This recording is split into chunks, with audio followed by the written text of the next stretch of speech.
So today we are going to discuss the recent communal riots in West Bengal that have been going on since the last 4 5 days at different places across Bengal, and that the local Bengali media has chosen to completely black out the incidents, and they have chosen to remain silent and not report these incidents. But at the same time you can see that we see that the national news channels, in Hindi you have Z News, which has reported the incidents. Of course it has reported a couple of days late, but they have had 2 or 3 programs devoted to this particular issue, and that too in the prime time. And even I know that the Times now, one of the foremost and leading English channels, has actually had a detailed coverage of these incidents going on across the state of West Bengal. Now, the reason why I see that the local Bengali channels, they have chosen to be silent is because they have this nature, and it's not something new which they are doing. Even at the time of the Kalia Chowk communal violence, or the Kalia Chowk jihadi attacks on a police station, these Bengali news channels and the print media chose to totally black out the news. But later, as all the videos emerged and different pictures came, and they were shared across the social media like Twitter and Facebook, and then some of the national news and media houses were contacted, and they actually saw these social networking sites and found out these pictures, that they did some programs on the Kalia Chowk incident.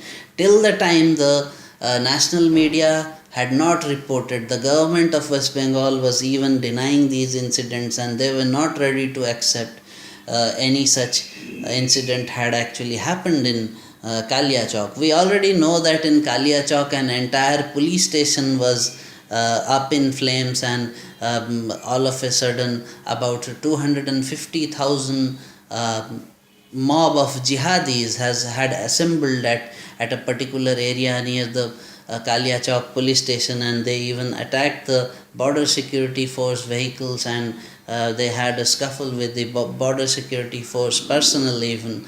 And it was a serious issue, it was a serious threat to the integrity and national security. But at that time the local Bengali channels and Bengali media had chosen to completely ignore it, and that's I feel that's an injustice they are doing to their readers. And especially when I say that the local Bengali media is anti-Hindu, it has a truth in it, and I am not just saying this just for the sake of it. I can justify it, and it is quite justifiable. See, there have been actually several communal riots, anti-Hindu communal riots in West Bengal. Like there was a major anti-Hindu riot in 2010 in Deganga. Then thereafter, sometime in February 2013, there's a place called Canning in the South 24 Parganas district of West Bengal, and that was a place where about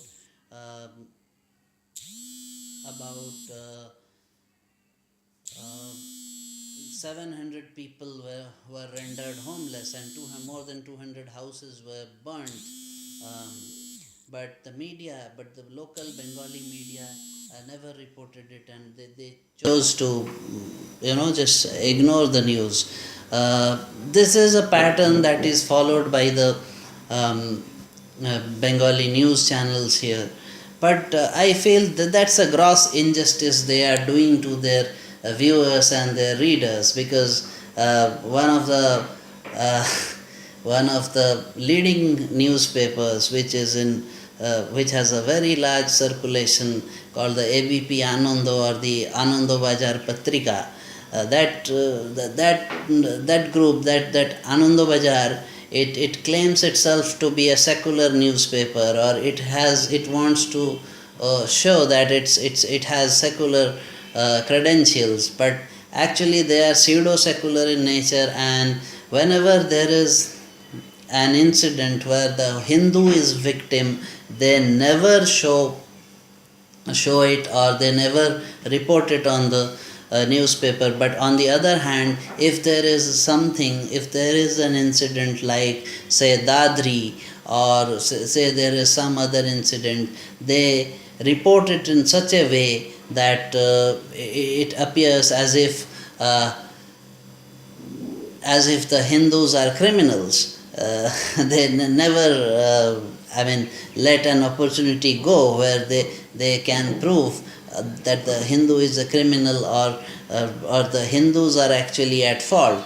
And this is something what they are doing is because of their affiliation to a certain political party, or I would rather say that they are acting as pimps to certain political parties. And we must also remember that in the 2016 elections, during the elections in 2016 of the state of West Bengal, these people of the Anando Bajar, the ABP group, had actually played a pimp to the Congress and the CPM combination, or that whatever they called it, a jolt. So they acted like pimps, and every day you would have headlines in newspapers which said that the Congress and the CPM alliance is going to win, but it never happened. And after that, this has been the attitude of the ABP group. They always they try to be with certain political groups, and what suits their business interests. And unfortunately that did not happen for them, and the Congress and the CPIM alliance did not win. And on the other hand, it was a decisive win for the TMC. But what I feel is, because of this these activities of the ABP, these coercive tactics, and I would not say coercive, but then again it's some kind of a manipulative reporting, or some kind of a paid news. We had to take a dent in our vote share, and otherwise I feel the BJP would have got a higher number of seats than the 3 that we have got right now.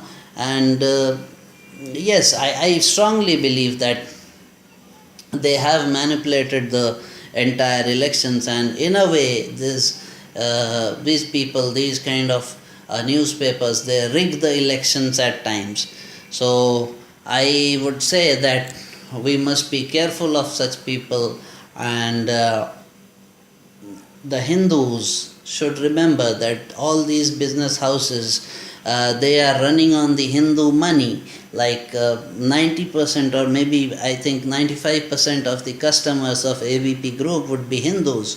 But then again, when it comes to torture on Hindus, or when the Hindus are on the receiving end, these ABP people, they would never show that the Hindu is in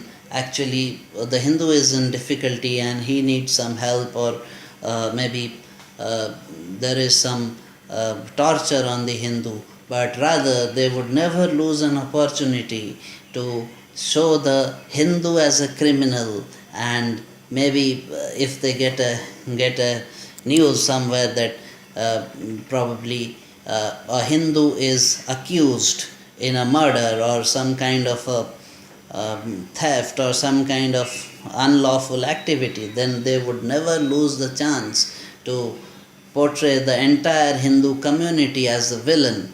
And this is something which has to be taken seriously by the Hindu community. And I strongly suggest that these kind of media houses should be banned by the Hindus, and they should stop reading these newspapers and viewing these news channels which do not support the Hindus. Okay, and really, I mean, something has to be done. It's high time that we show our clout, and this is a country where more than 78% of the population is Hindu, and you must listen to the Hindus. You cannot just ignore the majority. It's not about majoritarian politics, it's about respecting people, and you cannot just ignore 78% of the population to appease or just to have the votes of say 17 or 18% of the population. That's not right. I mean, it's the fundamental right of the Hindus even to be able to celebrate their uh, festivals properly and with dignity. Here in West Bengal, we have had incidents during the Durga Puja and even before that where Durga idols were broken and they have been attacked, vandalized, desecrated, denigrated, and that's something very unfortunate, and this should not happen. And people like the communists and all these other so-called secular political parties, they often say that we are secular, and they just beat the drum about being secular. But you see here, the Hindus are attacked, and if they cannot protect the majority of the population, then how could they claim to be seculars? This is something which people have to understand, and it's high time that the veil of secularism, or as they say, the burqa of secularism, has to be, it has to be taken off, and so that the people can understand that who really is secular and who is impartial, and who would like to respect uh, all people. Thank you.